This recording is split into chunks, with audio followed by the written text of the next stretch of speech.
Democracy activists in Burma never thought they'd see the day. Veteran campaigner and Nobel Prize winner Aung San Suu Kyi elected to Parliament after nearly 2 decades under house arrest. The last time the National League for Democracy contested elections 22 years ago, it won over 80% of seats. But the military junta overturned the result and imprisoned Suu Kyi.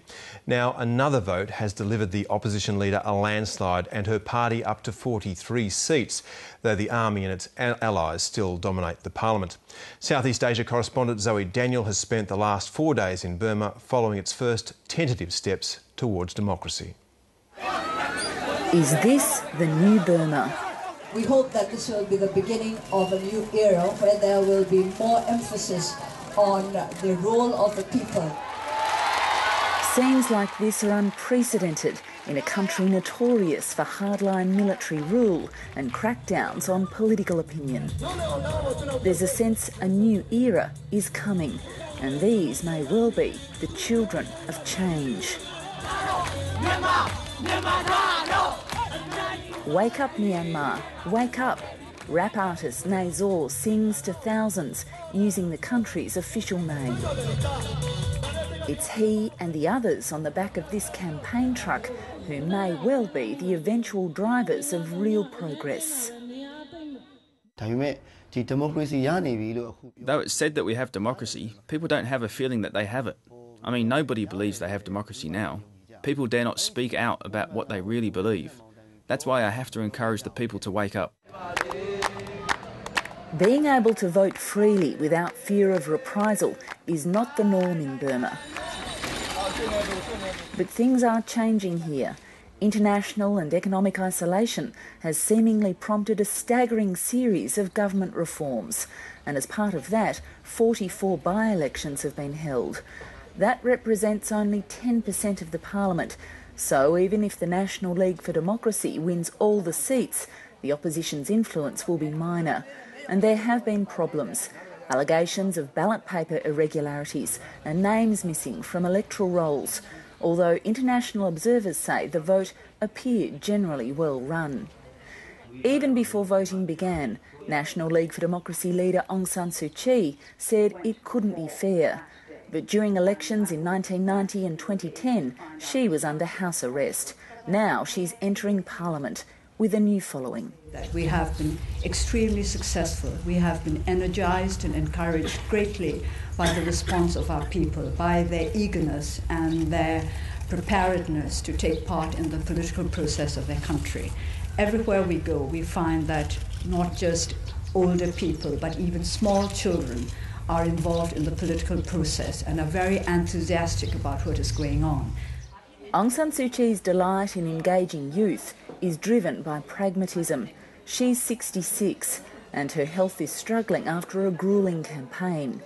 The National League for Democracy Old Guard need new blood to continue the even more gruelling saga of democratic reform. Phu Phu Kin is one of the new faces of the party and will enter the parliament with Aung San Suu Kyi having won her seat. The main thing is that Parliament members have 2 main duties: to serve the people in his or her constituency and to serve the country. Like Aung San Suu Kyi, Phu Phu Kin has a strong sense of duty. I first met her covertly last year, before international media were being granted official visas.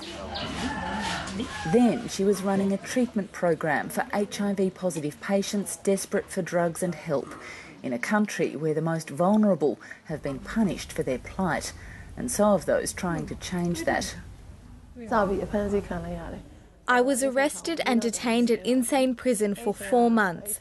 After I was released, I became a full-time party participant, unlike part-time as before. Then I started working full-time for the NLD. It only strengthened her resolve to push for democracy, and now she'll be doing so from the inside. Because all the demands we are making are for the betterment of the people in the country. We will try to do this by cooperating with all the members who are already in the parliament. Young academic and teacher Ong Tun from think tank Myanmar Egress says that's definitely possible. Lately, the parliament has been surprisingly reformist. Members don't always vote along party lines, and some government policies have even been voted down, despite the House being stacked with ruling party and military members. They create better laws, they just changing some very bad laws. So they are two separate, regardless of the which party you are representing. It doesn't matter that much in the parliament right now, in my sense. But it depends on your ability, it depends on your skills, it depends on your understanding of the country. Much still needs to be done. In particular, real peace needs to be forged with ethnic groups who've been marginalised and brutalised for so long. Constitutional and judicial change needs to happen, and free speech needs to go unpunished. But independent thought is leading to actual reform, and that may give Aung San Suu Kyi and her colleagues a real chance of achieving change, even with very few seats. It's great. I feel very happy. I want to maintain that situation, moving forward. I don't want to be reversed. I don't want to go back to the previous last 2 or 3 years. This is the right time we have that situation, so I'm very happy. Rapper Nazor's track has gone viral, an anthem for those ready for change. So he put it on Facebook, sent it through Gmails and Gtalk, and people like the song, and they click like, and they share, and share, and the song spread to the whole of Burma and worldwide. Last night, much of Rangoon rocked to his lyrics. Myanmar, wake up. It looks like the awakening is really underway. Zoe Daniel reporting from Rangoon.